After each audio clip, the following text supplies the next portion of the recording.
también hay un chat que podemos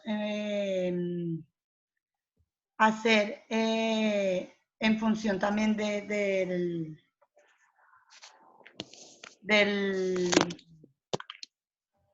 la clase.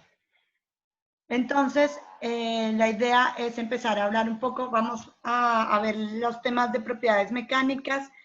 Luego quería preguntarles y consultarles si han podido ver un poco lo de Moodle, cómo están con esa parte. No muchos me han contestado los mails. Les pido que por favor tratemos de ser un poco más, hablarnos un poco más por mail, que creo que es la forma más sencilla en estos momentos, y que me comenten si están recibiendo la información, si tienen algunas dudas, si quieren hacer consulta, también les podemos hacer vía mail. Si yo veo que, por ejemplo, muchos me consultan lo mismo, podemos empezar a hacer esta clase de reuniones para poder vincularnos y contestar las dudas que tengamos, que tengan varios, si son compartidas, que me imagino que va a pasar en algún momento. Entonces, bueno, quería empezar ahora con la parte de propiedades mecánicas, que sería lo que hubiéramos tenido que seguir viendo después de que se cerraron las clases, se cancelaron las clases. Y quería entonces hablar un poco de por qué es importante caracterizar los materiales, porque es importante que hayan ensayos de caracterización, ensayos estandarizados, y la importancia de que nosotros tengamos y sepamos de esta clase de cosas y entendamos cómo funcionan para poder utilizarlas en el momento en que sea necesario en nuestras empresas o en nuestros trabajos. Entonces, bueno, hay propiedades mecánicas. Las propiedades mecánicas son la forma de comportarse de un cuerpo o la acción de una fuerza. Entonces, hay varios ensayos que caracterizan propiedades mecánicas que son ya estandarizadas, como les decía. Por ejemplo, hay ensayos de caracterizaciones de propiedades físico-químicas, de propiedades mecánicas, de propiedades de tecnología, sensoriales, ecológicas. Las que más vamos a ver acá, por ejemplo, van a ser las propiedades mecánicas de tenacidad, fragilidad, elasticidad, plasticidad, dureza y fatiga. Vamos a ver algunas tecnológicas también, que son también unas de las más importantes para cómo estamos nosotros viendo o enfocando la materia. Y hay algunas también importantes en términos de físico-química, por ejemplo, la parte de conductividad eléctrica, térmica, algunas propiedades de dilatación térmica. Todo esto es resistencia a la corrosión, para poder entender cómo funcionan los materiales y tener términos estandarizados o formas estandarizadas para poder entender y todos hablar el mismo idioma en términos de análisis de materiales o caracterización de materiales. Bueno, entonces algunas propiedades mecánicas más importantes son la parte de tenacidad, fragilidad, elasticidad, plasticidad, dureza y fatiga. Voy a pasar un poco más rápido por lo que les comentaba, que no tenemos todo el tiempo que tendríamos en clase. Bueno, la parte de tenacidad es más que todo ver la capacidad que tiene un material al impacto. Hay algunos ensayos de caracterización de impacto que son muy, muy importantes, como son el que vemos en la parte derecha de la pantalla, que es el ensayo Charpy de impacto, que es el que, si podemos ir a la UTN a hacer una de las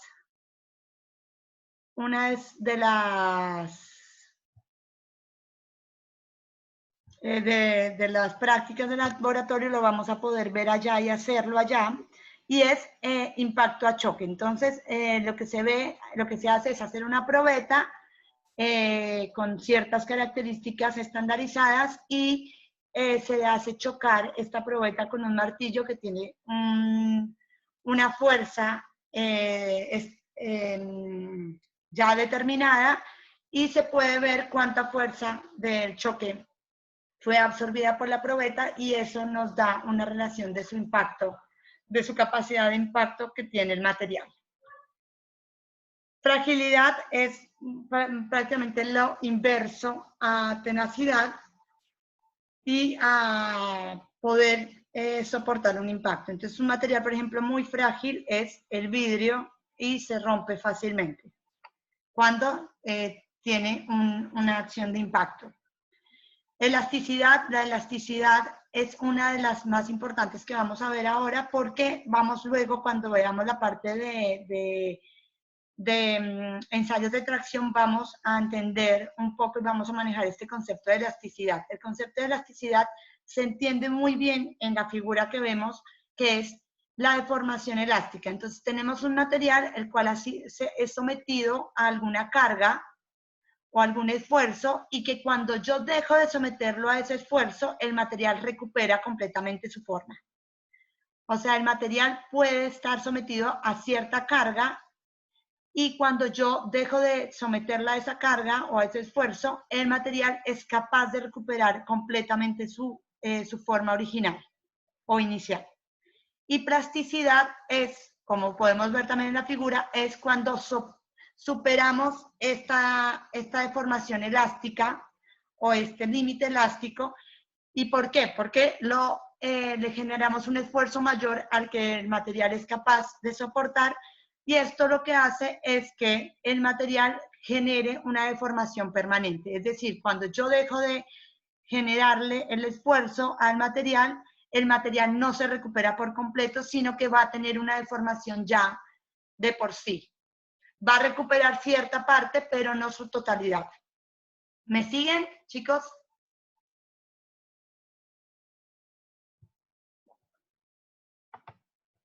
¿Están todos apagados? Ok. Bueno, no sé cómo activar realmente la parte de chat en el... Pero me gustaría...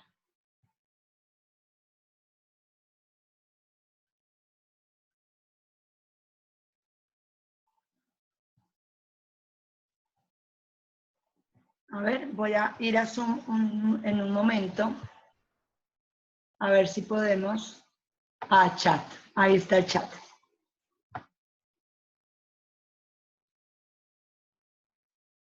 Ahí silencié, se recorta. Bueno, gracias. Yo no había visto cómo cómo poder ver el chat.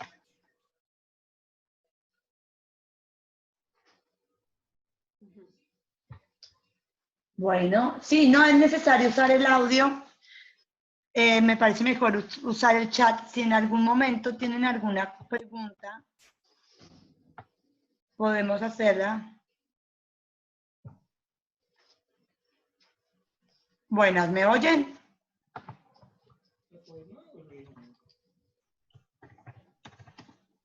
Ok, listo. Entonces sigamos.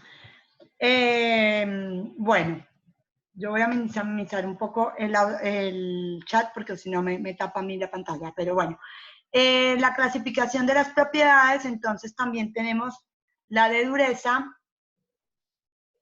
cuando un material es más duro y cuando un material es más frágil. En términos de dureza significa cuando es posible rayar un material con otro. Entonces, ahí vamos a trabajar un poco la parte de clasificación de las diferentes formas de determinar dureza, que hay realmente muchas. Vamos a ver un par que son las más importantes para la parte de materiales metálicos. Hay algunas durezas en términos, por ejemplo, para plásticos, y para gomas, que es más que todo, por ejemplo, la parte de penetración se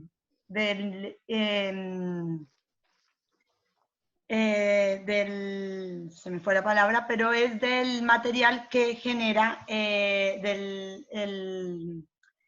que va a rayar, y que es la que va a ser la penetración dentro del material. El indente, creo que es la palabra. Ahora justo se me fue. Pero bueno, también hay fatiga, hay ensayos de fatiga. Los ensayos de fatiga son importantes, por ejemplo, para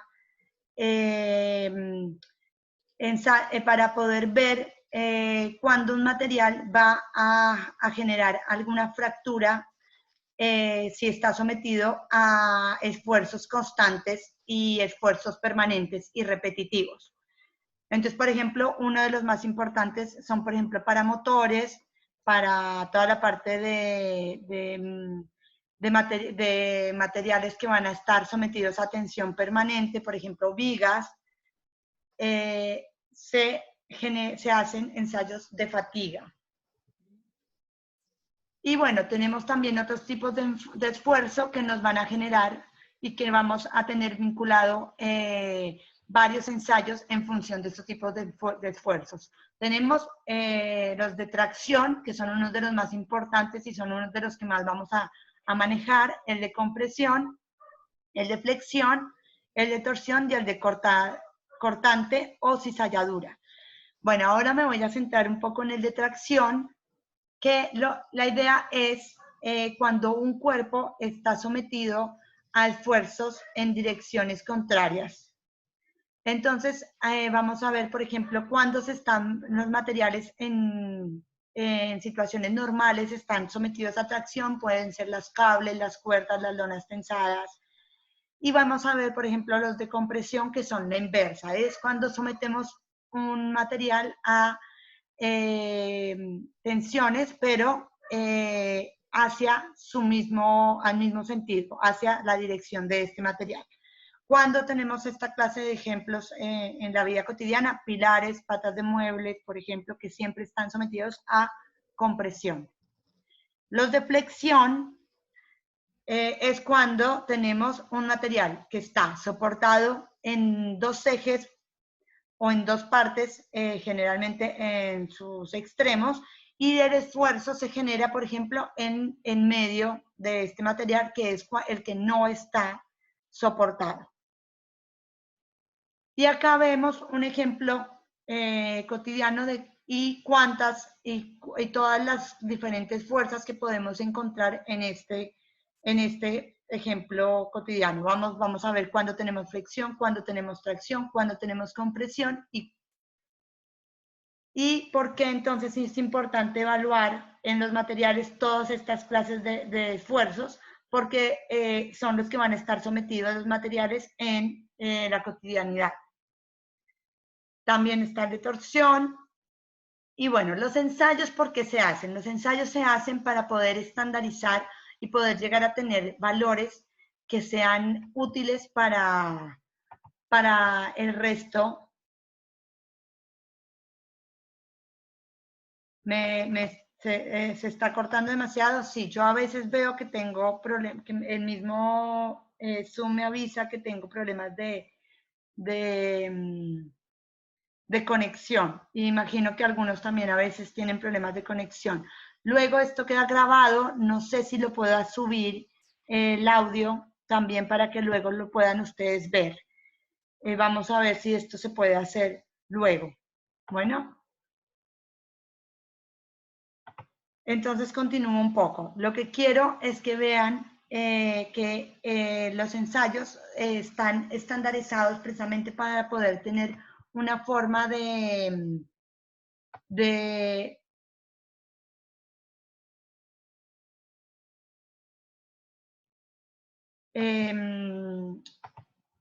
para poder estandarizar y tener valores que sean comparables entre por ejemplo, laboratorios y tener un mismo idioma entre los ingenieros y poder definir y entender cuánto un material tiene o no tiene un esfuerzo cortante, un valor de esfuerzo cortante, un valor de esfuerzo máximo y qué significa este valor, del límite elástico y qué significa este valor.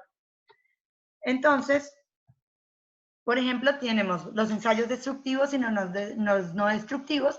Lo principal de esto es que los destructivos, lo que pasa es que se pierde la pieza a la cual se le realiza el ensayo. Y los no destructivos son principalmente hechos a materiales que son piezas finales. Esa es la diferencia más importante entre ensayo destructivo y ensayo no destructivo, que, como su nombre lo indica, en el ensayo destructivo perdemos la pieza y no podemos recuperarla. Por eso generalmente en los ensayos destructivos lo que se hace es una probeta estandarizada bajo normativa para poder probar un material.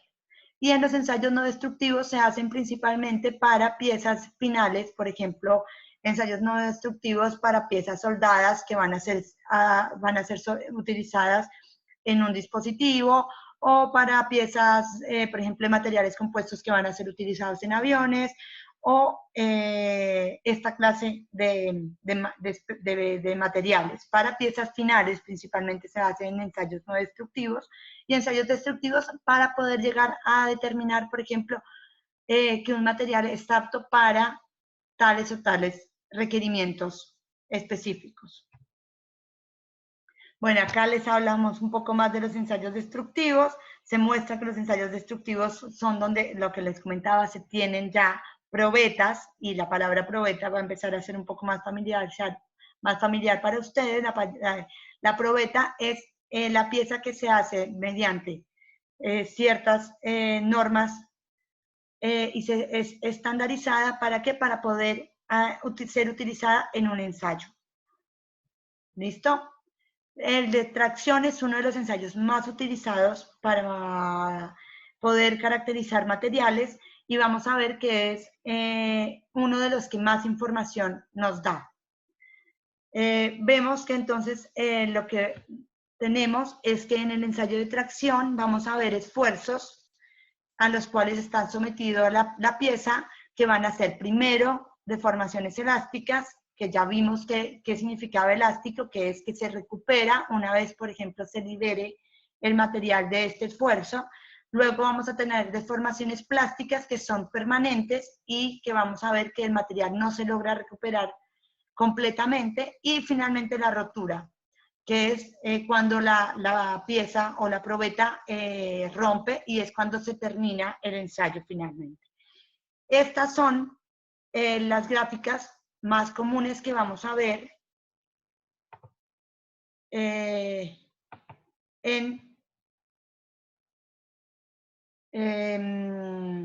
que vamos a ver cuando hagamos ensayos de tracción. Esta es una típica curva, o la curva más estándar, por ejemplo, para los aceros. Cuando veamos aceros vamos a ver esta clase de curvas. ¿Qué se hace? Se toma la probeta, es sometida, se pone generalmente en la máquina de tracción que vemos aquí. Voy a ver si puedo. Y tiene una parte fija, la mordaza, que es donde se ubica la probeta. Por ejemplo, acá vemos las probetas. Estas probetas, por ejemplo, esta zona de la probeta y esta zona es la que va a ser agarrada por las mordazas del equipo, y esta zona va a ser la zona donde va a romper la probeta si el ensayo está bien hecho. ¿Sí? Por ejemplo, vamos a ver si puedo volver. Por ejemplo, acá se ve mucho mejor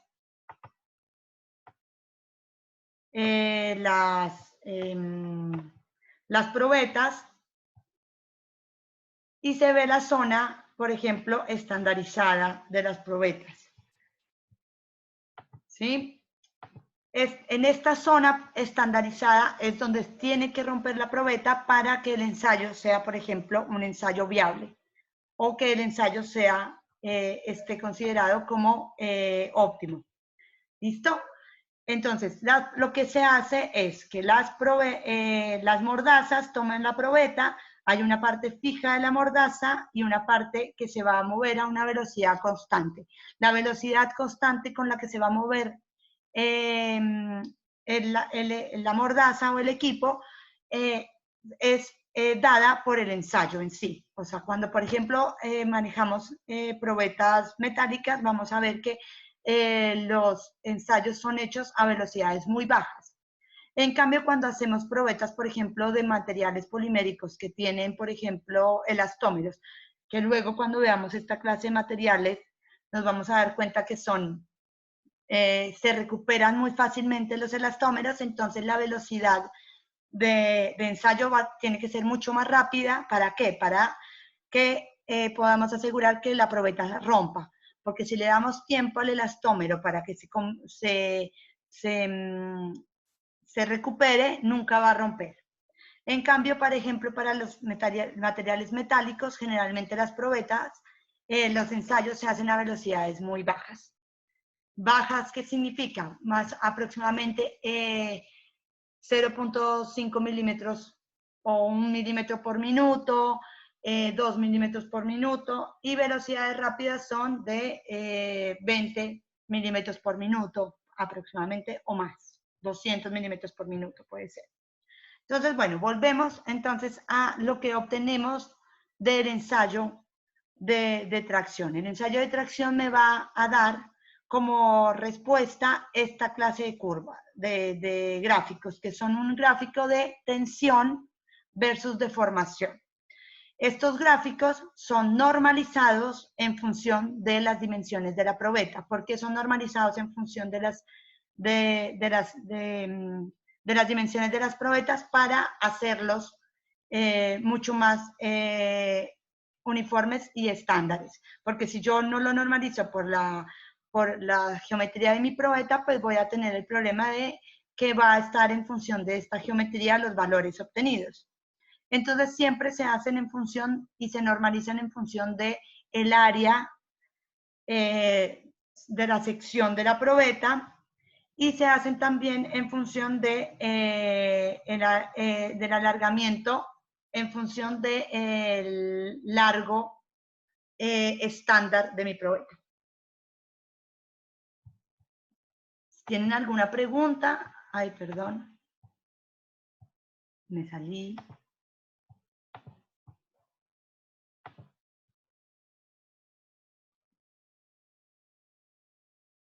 Si tienen alguna pregunta acerca de cómo es el ensayo, estaría bueno. Si quieren, prendemos un poco el audio, así si alguno tiene alguna duda puede prender el audio y hacerme el comentario en vivo para poder entender un poco mejor la gráfica. La manera de normalizarlo es muy sencilla. Se normaliza en función de la sección.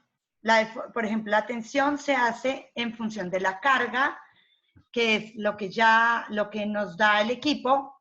El equipo, al ir generando la velocidad, va midiendo qué carga le está generando a la probeta, y esto se normaliza en función del área transversal de la probeta, es decir, de la sección, voy a ver si puedo, de la sección de esta sección, ¿sí? Esa es la sección y el área transversal de la probeta donde va a estar normalizada la tensión. Y la parte de la deformación va a estar normalizada en función, si ven, el gauge late de esta línea a esta línea, perdón, el pulso, es en función de la zona normalizada de la probeta, y que sería la zona que tiene como área, o sea, zona de probeta normal. Hola. ¿Sí? ¿Alguna? Hola, ¿sí?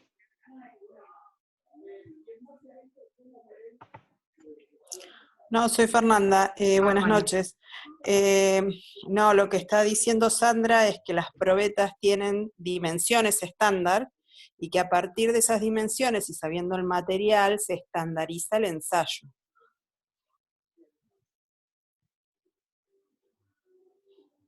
Gracias, Fer, porque yo como no veo el chat, tú ves el chat grupal, en función de eso puedes contestar más como en vivo las preguntas.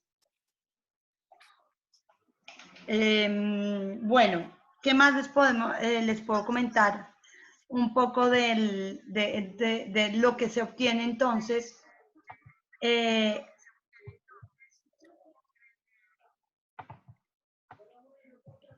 en el material, en la gráfica. Entonces lo que obtenemos es, en la primera parte va a ser una parte lineal que se llama región elástica.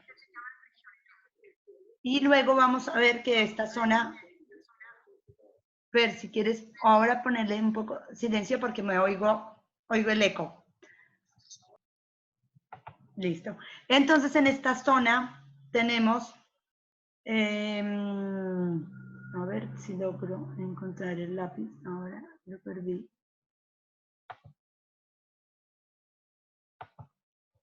Tenemos esta zona, perdón.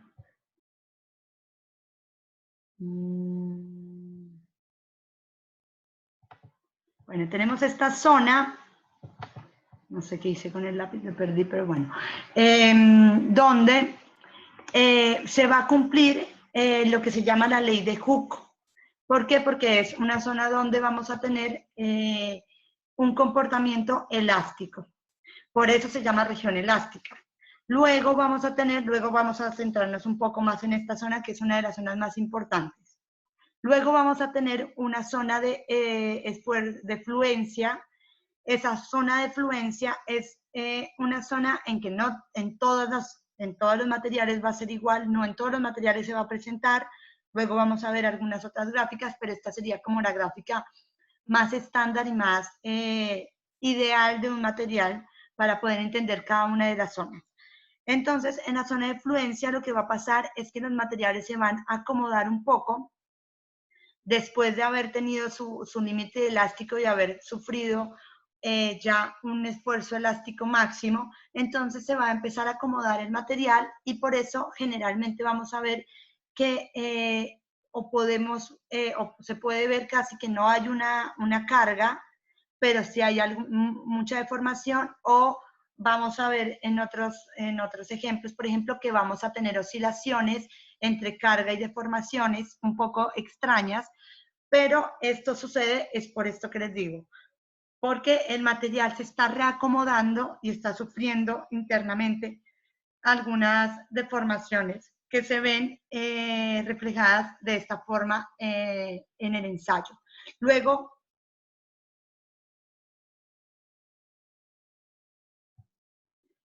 vemos que tenemos, ¿cuánto tiempo llevamos? No sé, me dice que se va a acabar pronto.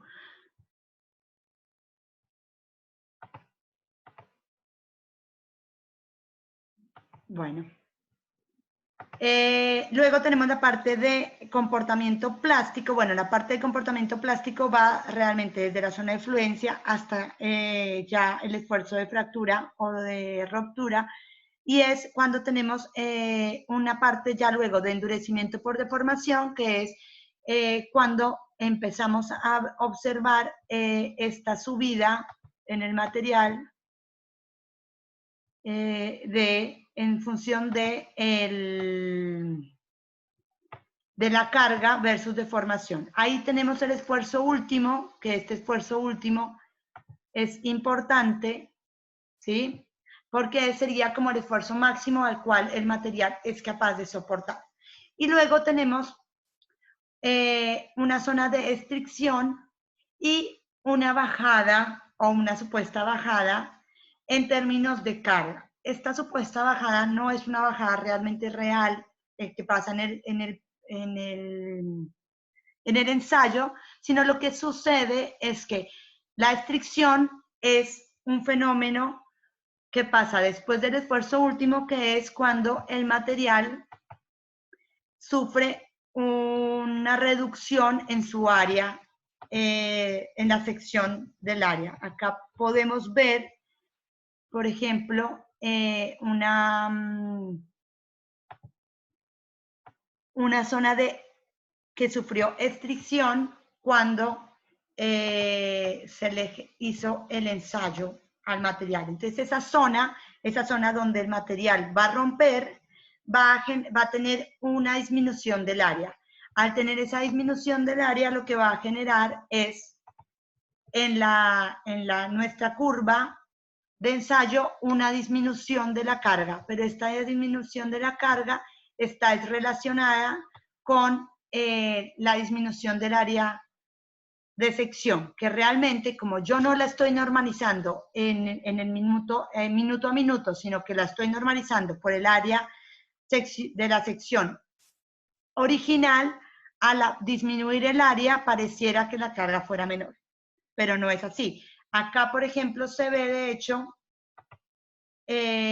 la zona donde tenemos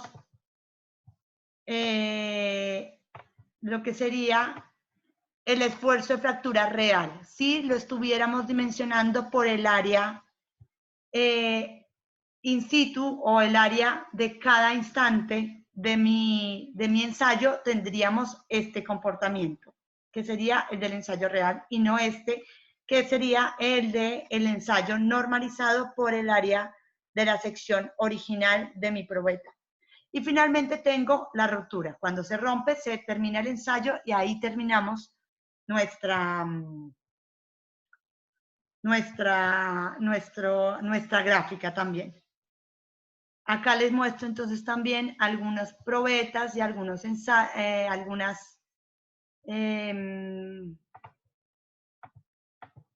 partes de cómo, del ensayo y cómo va a romperse la probeta durante el ensayo y cómo se va a comportar esta. ¿Listo? Acá vemos algunas probetas y luego tenemos la parte de deformación elástica. Quiero centrarme un poco acá. No sé si tengan alguna duda respecto a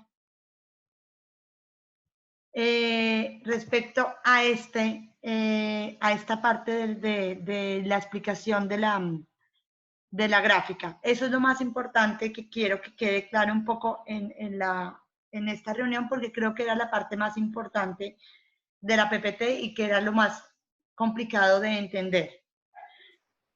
Por ahora no hay ninguna duda, está bastante claro.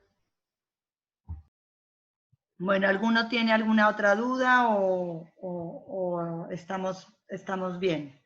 Bueno, entonces vamos a ver un poco la parte de deformación elástica. La parte de deformación elástica tiene en la zona lineal que comentaba yo anteriormente, es esta parte de la gráfica, y donde la deformación no es permanente. Es decir, que si yo durante este esfuerzo parara el ensayo, dejara y sacara la probeta de mi equipo, mi probeta mediría exactamente igual y mantendría sus parámetros, los parámetros o la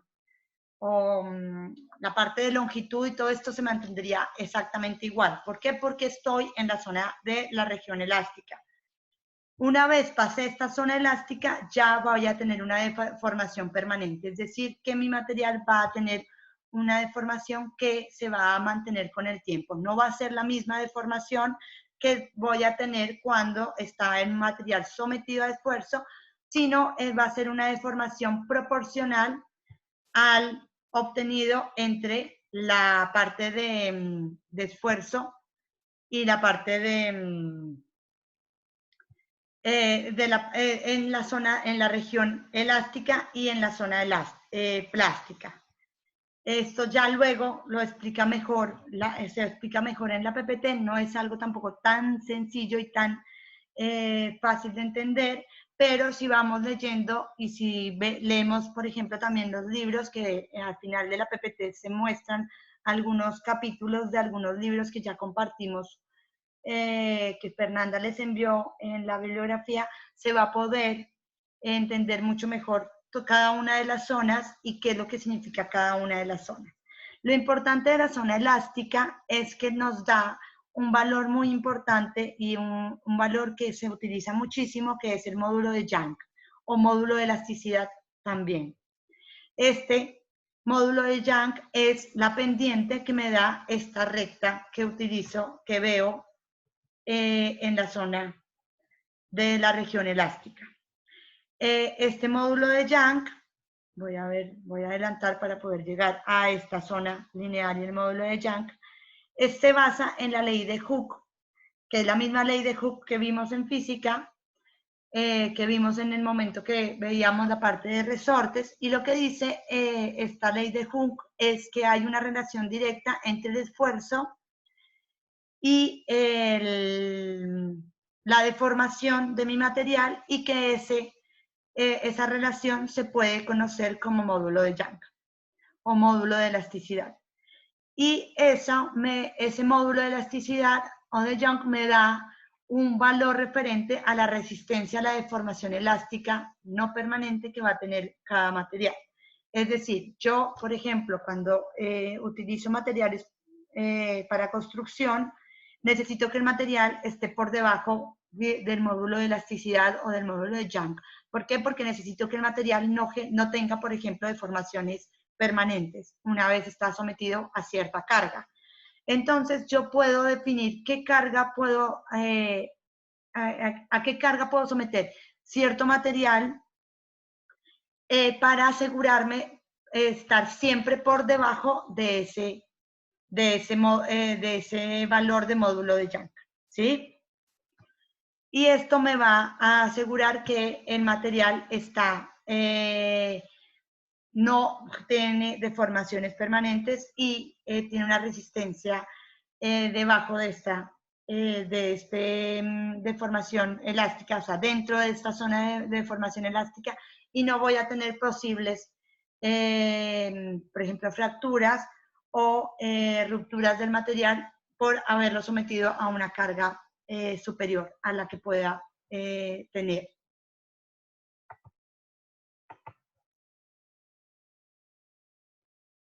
Entonces, lo más importante es entender un poco esta parte que me da este módulo de Young, o sea, este valor de Young, de módulo de Young, y que solamente es válido, obviamente, en la zona lineal, que es donde se cumple la ley de Hooke. Superando la zona elástica, no voy a tener... no va a cumplir no va a cumplir esta ley, y el módulo de Young no me va a dar una respuesta factible para el material después de tener superar esta carga, por así decirlo. El módulo de Young, por ejemplo, acá les doy dos ejemplos de módulo de Young para dos materiales, el aluminio y el hierro. Entonces, el módulo de Young del hierro es, por ejemplo, de 210 gigapascales, mientras que el del aluminio es de 70 gigapascales. ¿Qué significa esto? Que el hierro es capaz de de soportar cargas muchísimo mayores que el aluminio. Por ejemplo, si tengo una probeta de las mismas dimensiones de hierro que de aluminio, la carga que soporta esta pieza de aluminio va a ser muchísimo menor que la prácticamente 3 veces menor que la del hierro, sin tener deformación, sin pasar la deformación plástica. Y este módulo de elasticidad o módulo de Young es un valor que se da muchísimo en la literatura, y es un valor que vamos a poder ver y vamos a poder consultar en la literatura. Por eso es importante entenderlo y ver cómo funciona este módulo de Young para poder extrapolarlo a diferentes procesos o para poder seleccionar materiales en función de este valor. ¿Listo? Creo que por ahora esto era lo más importante. Otra parte y otro valor importante para tener en cuenta es el límite elástico. El límite elástico es el valor de carga mayor que soporta un material dentro de su región elástica. Una vez superado ese límite elástico, ya la ley de Hooke no es viable, no cumple la ley de Hooke mi material, y por eso el límite elástico también es un valor importante y también es un valor que se da en literatura, el límite elástico.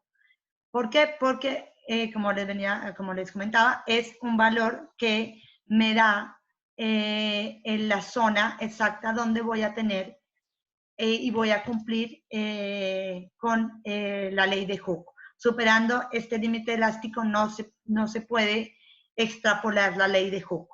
No sirve la ley de Hooke y el módulo elástico no me va a dar ningún valor real para, por ejemplo, determinar qué longitud mi material se va a deformar si está sometido a cierta carga, si esa carga es superior al límite elástico.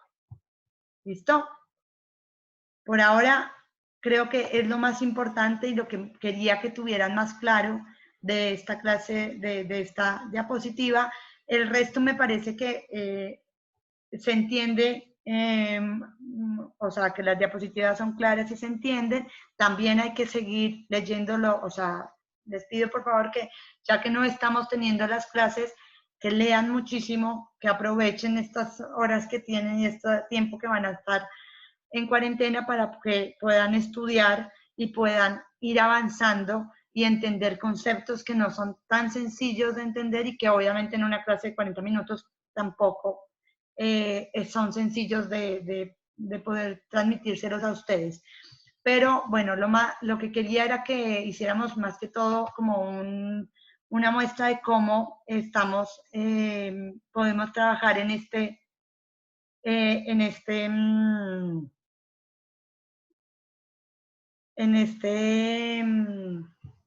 formato de Zoom. Todas estas diapositivas están subidas en el Moodle.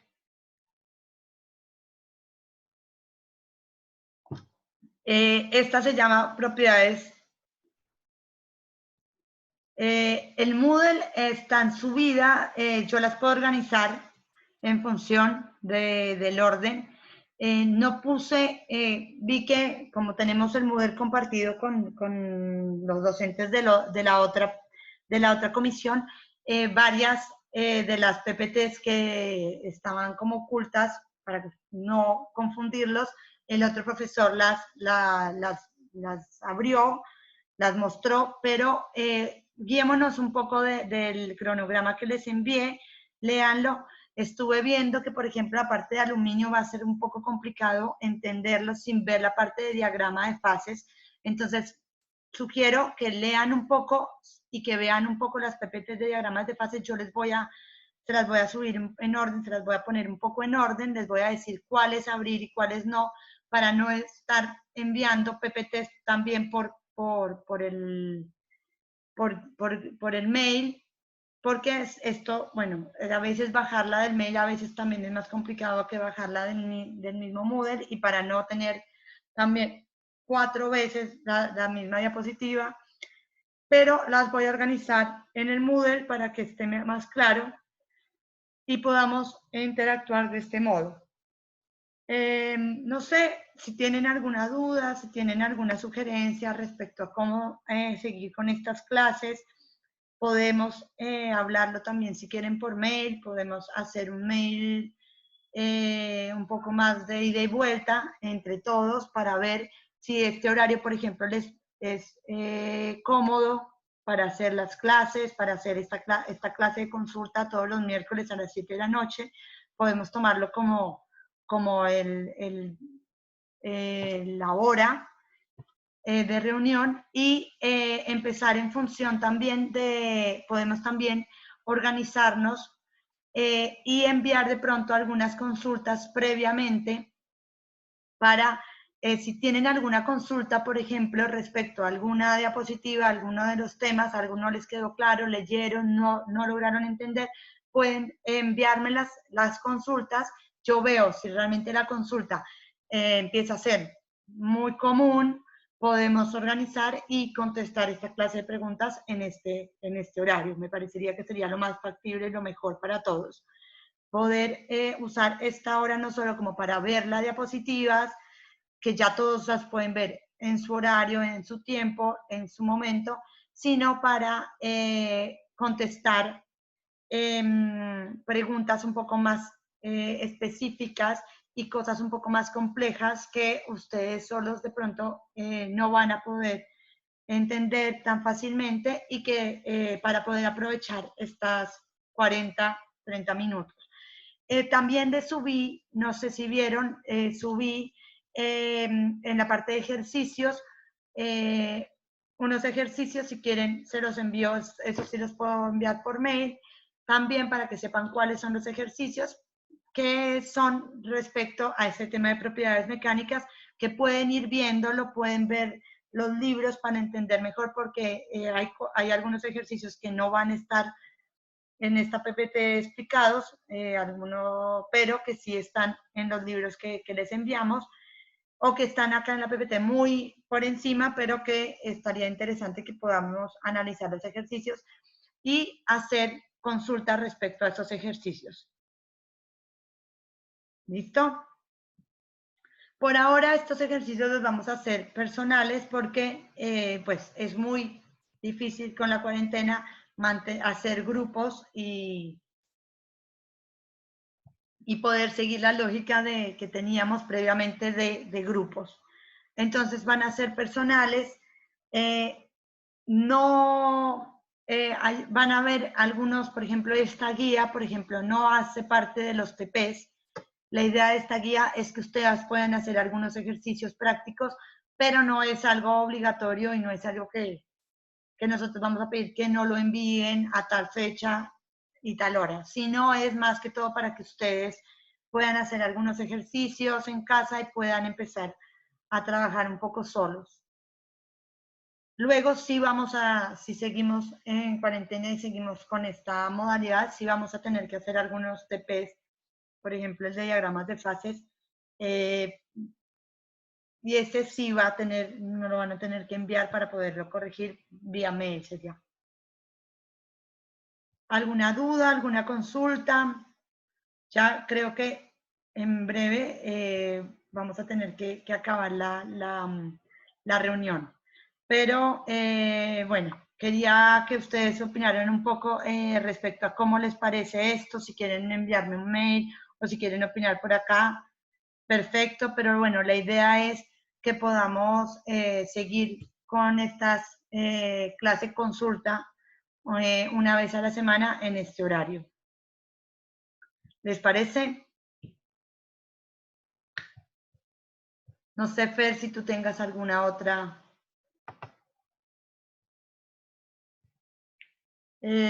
sugerencia, comentario.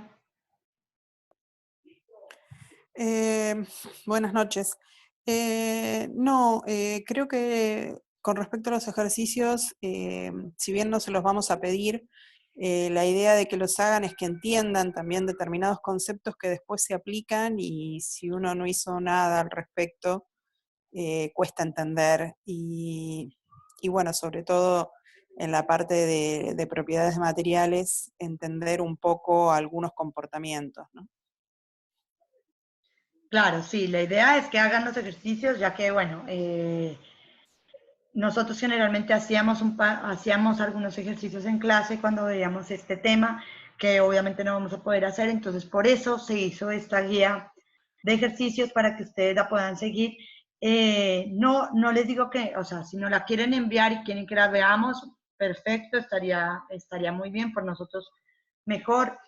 Pero, o sea, no hace parte de los TPs como tal, esta guía. La siguiente, yo creería que ya sí va a estar como un TP oficial.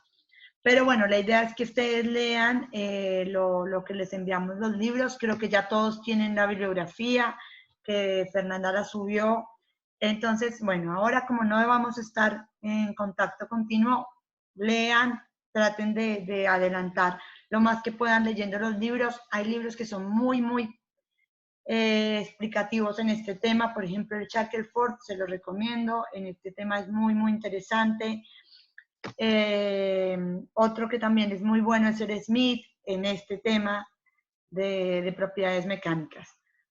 Y que son libros sencillos de leer, que son más o menos de leer que, bueno, otros libros que son un poco más densos y más pesados. Entonces el Shackelford a mí me parece que es uno de los libros más claros respecto a propiedades mecánicas. No sé, Fer, si tú tengas alguno otro. El Askeland también es bueno en este tema. Pero bueno, creo que con esos 3 Usted va a decir capítulos, ese, el Asclan. esos tres libros y esos 3 capítulos son muy interesantes y tienen ejercicios, ejemplos, entonces son muy amenos de leer y son muy claros.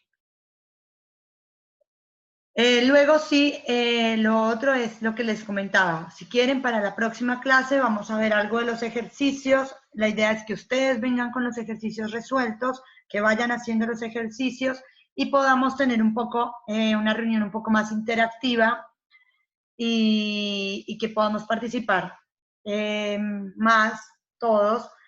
Y si tienen consultas o dudas sobre los ejercicios, también pueden enviarnos el mail previamente a Fernanda y a mí para ir viendo, por ejemplo, si vemos que muchos tienen la misma duda o el mismo ejercicio se les dificulta, podemos hacerlo en conjunto todos. Esa es la idea también de empezar a tener un poco más de fluidez con los mails y que estemos un poco más en contacto porque a veces por más que ustedes vean el mail, yo no sé si lo vieron o no lo vieron, entonces está bueno que me den el recibido del mail, me confirmen vía mail que están recibiendo la... Buenas, siguen ahí, no sé, algo pasó en el chat. Pero bueno, creo que ya vamos a dar por finalizada la clase de hoy. Gracias por participar, chicos. Y bueno, la idea es seguir, como estábamos hablando, con